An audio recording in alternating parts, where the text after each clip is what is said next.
In 2 games, he's thrown for 209 yards, and both of them were basically lopsided victories. Why? One, the defense is real. The pass rush is real. You don't even have to blitz, even though sometimes they did. You know this better than me, Dan. You can send 4 dudes from San Francisco because they're that elite. Number 2, they're secondary. That's 2 layers, right? Because we saw what they bring to the table. Even though Richard Sherman gave up 1 bomb to Devontae Adams, other than that, it was a damn good game by all of them. All right. Number 3, the running game. Oh, I'm sorry. Let me bring that out. Let's look at this because I want to make sure my number's absolutely correct. Monster. 29 carries for 220 yards. Yeah, he was ridiculous. Excuse me. They rushed for 285 yards. Oh, excuse me. What did San Francisco say we're going to do? Before the game, Shanahan told them, we going to run it till the cows come off. We were going to run it until they stop it. What did he do? He took Kittle and the other tight end. We're going to attack the edge rushes for Green Bay. Preston and Zadarius Smith. We're going to make them work harder than they ever worked before. We're going to attack them all night long. This guy, Monster, had 160 yards and 3 touchdowns in the first half. And how do we know this is true?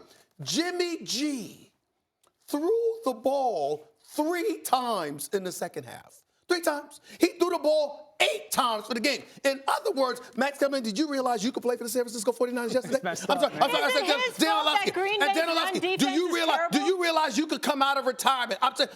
Now tell me the truth.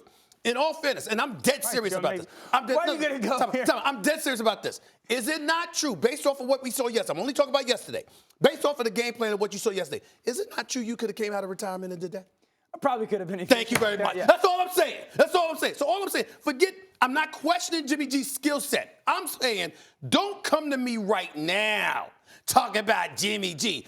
I got a defensive line. I got a defensive secondary. I got a running game. I got the game planning of Kyle Shanahan before I even get to Jimmy G. Y'all need to stop, please. He should be happy to be there. Thank you. It's interesting how some guys get credit and some guys don't. Let's go back to Tom Brady. And by the way, I had an argument behind the scenes with an executive at one point at this network when I was saying they should start Brady and he's better than Bledsoe anyway. And he was like, you're going to say that on TV? I'm like, well, are you watching? Yeah, man, he's better.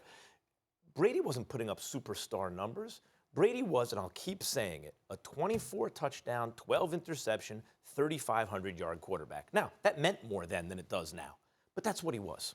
And he was a guy in the playoffs who would limit mistakes and make positive plays usually on 3rd down and usually get the greatest field goal kicker ever in a position to help them win the game. Right? That's what he was early. And you know what? In arguments of who's better, Tom Brady or Peyton Manning, everyone knew what the argument boiled down to. Look, of course, Peyton Manning's way better, but who would you rather have? And then everyone said, Tom Brady. Well, it's because of Belichick. Yeah, but you can't separate those things out. You know, Brady gives you that sense that, you know, he's not going to get blanked as Peyton Manning was doing in the play. He's leading the team, all that. Jimmy Garoppolo is now 21-5 as a quarterback. You can say whatever you want. 23-5. Sorry. You're adding playoff. You're adding playoff wins. Correct. I'm talking about, let's add playoff wins. Good point. 23-5 if you include the playoffs as a starting quarterback. Is it just luck? Well, he had to have gotten lucky, of course. However, Bill Belichick preferred, this is the guy.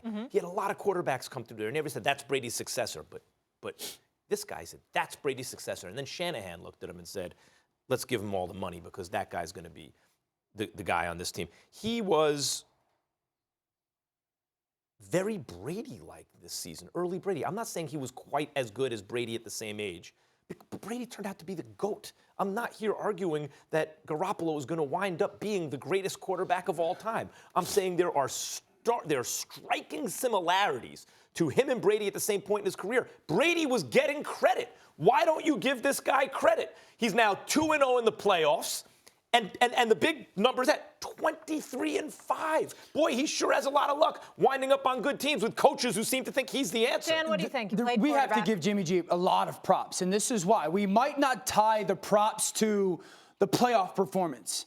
I tie the props to the regular season because the regular season in the NFL matters, and they're the 1 seed for a specific game. That game on the road against New Orleans, when he had to go blow for blow for blow against Drew Brees.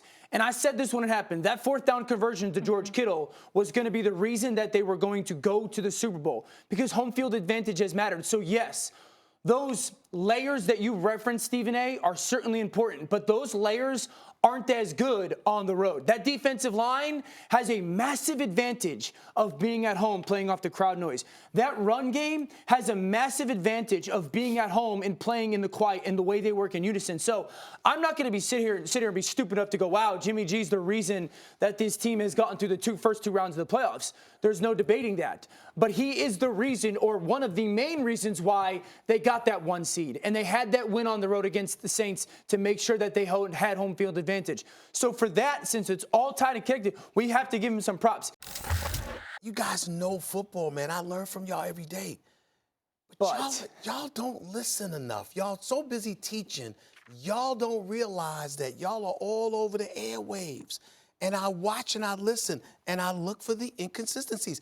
I've recalled many occasions where Dan Orlovsky has looked at a team and said they've won in spite of their quarterback. Right. They won because, you know what, they did this, they did this, they did that. Y'all are acting like, excuse me, it is beyond the realm of possibility that I should be able to sit here and look at the San Francisco 49ers playoffs. I'm not taking anything away from what we saw Jimmy G do during the regular season. But that matters.